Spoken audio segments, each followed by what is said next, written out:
बोला. सर तुमची तब्येत कशी आहे? मागील काही दिवसांपासून तुमच्यावर उपचार सुरू होते, काय सांगा? उपचार अद्याप सुरू आहेत आणि माझी तब्येत सुधारते. पूर्ण सुधारायला अजून थोडा वेळ लागेल. 1 महिन्यापेक्षा जास्त काळ मी कैदखान्यात आहे, घरच्या आणि इस्पितळाच्या. माननीय उद्धव ठाकरे यांचं माझ्यावर बारीक लक्ष आहे की कुठे बाहेर पडतो का काय. आताही त्यांची परवानगी नाही, पण तरी आपण सगळे आलात. बऱ्याच दिवसांनी आपण भेटतो आहोत. थोडं तब्येतीमध्ये सुधारणा होते आहे. यापुढे ते अजून होईल.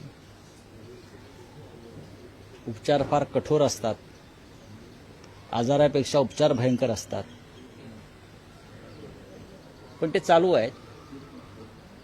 आणि मला पूर्ण खात्री आहे, मी जे म्हणालोय की डिसेंबर नंतर मी पूर्ण बरा होऊन येईन.